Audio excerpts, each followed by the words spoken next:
You might not want to believe it, but incest still occurs today all over the world. Once carried out by some royal families to keep their bloodlines pure, the practice today is largely considered to be unnatural, unhealthy, and unlawful. However, even in recent times, there have been cases where those living on the fringes of society have continued the practice of inbreeding into recent times. In this video, we will look at two of the most infamous modern cases of incest and generational inbreeding. Firstly, we will look at the story of the Colt family, a case so violent and twisted it would haunt the memories of a nation forever. The Colt family case first came to light in 2012 when an inbred family of 40 people was discovered by authorities living on the outskirts of the Australian outback. For around 50 years, the Colts had lived an isolated life, reproducing with brothers and sisters and suffering regular and generational sexual abuse. The Colts were discovered living in a camp in New South Wales about 4 hours from Sydney. Starting as a single couple, the family had grown to include grandparents, parents, sons, daughters, aunts, and uncles, all engaging in various forms of incest with each other. Almost every member of the family was inbred, with 12 children suffering from facial deformities,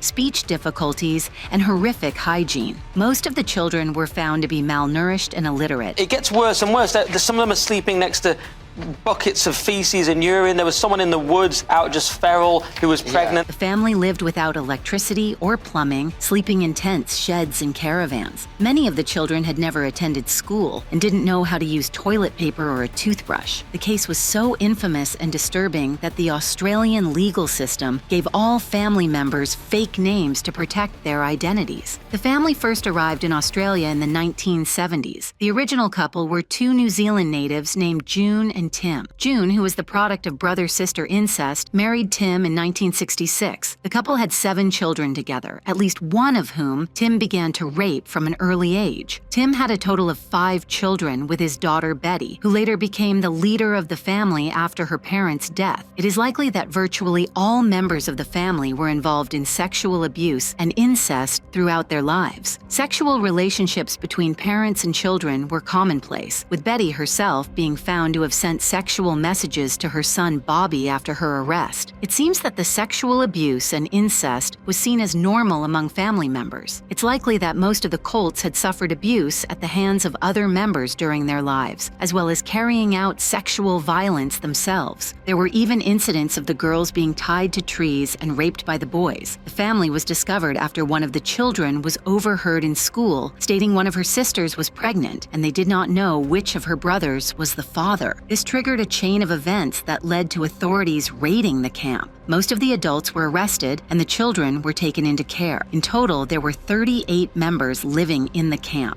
The children fought to stay with their parents, with Carl threatening to stab social service staff with pencils and cut their throats. His brother Albert Colt later told carers he mutilated the genitals of animals for fun. His sisters told authorities he regularly had sex with them. Many more of the children spoke of having sex with parents, uncles, and siblings. Many of the teenage family members could barely be understood and walked in a shuffling fashion. Many were also unable to make eye contact and had fungal infections and rotting teeth. Complex investigations began in order to assess who could be criminally charged in the case. The complex nature of the case, DNA testing, and seriousness of allegations meant that it took 6 years for charges to be brought. After the family members were arrested or placed in care, Betty and her son Bobby had made plans to abduct 1 or 2 of her other sons from foster care. She was given just over 2 years for repeatedly lying to authorities and the attempted kidnap. Several adult family members were placed on intensive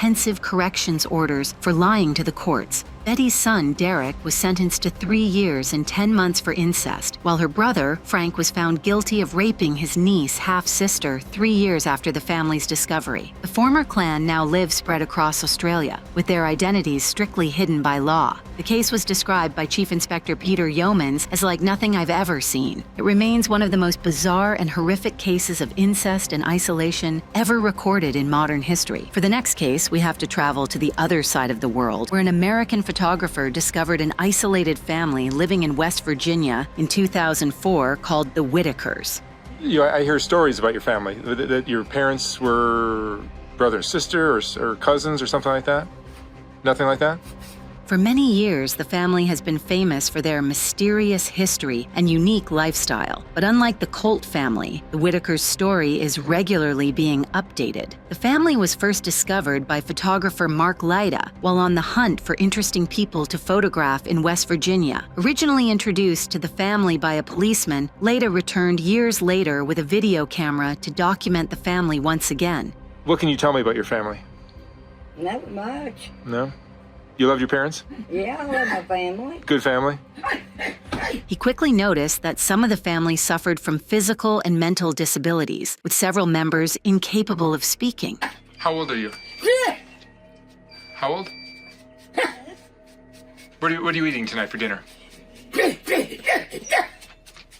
Some have speculated that the conditions affecting the family may be a result of generations of inbreeding, but they have generally refused to discuss their family history with outsiders. Tell me about what you remember of your parents. Can you tell me anything? Although the cause of their conditions has never been publicly confirmed, locals told Laita that the family had cousins and even siblings who interbred in the past. The mental disorder that Ray has, what is that from? I don't know. I don't know what caused it. But Freddie and Ray and Timmy are both kind of have that same, and Lorraine too has the same thing. Mark has continued to visit the family, getting to know more members of the extended family over the years. Yeah, it's unusual, but they're just like everybody else. Yeah, nice as can be. Yeah, they'll get their shit off the back for you. Yeah. Real friendly and everything. Mark was able to build up a relationship with the Whitakers, especially the family matriarch, Betty. He slowly learned more as the years went by and even raised $100,000 to help them. So the money has helped you a lot. It's improved your quality of your life a bit? Huh? The money has improved your lives a bit? That's great. Mark's videos catapulted the family into global fame, with the money pouring in and visitors coming from miles around to meet them. We've seen you guys on the YouTube, and we like and watching your videos. Laita slowly built a relationship with the extended members of the family and even the latest member to arrive. What's his name? Braxton. Braxton. But despite Laita's desire to help, his relationship with the Whitakers would soon turn sour. As he learned more about the family, he started to realize just how many issues they had faced. So Timmy is Lorraine's son. Yeah. And who is Timmy's father? My mother was a scientist at Star Labs, and she was obsessed with We don't know. You never knew. Yeah, because she was raped. Oh, she was raped. Wow.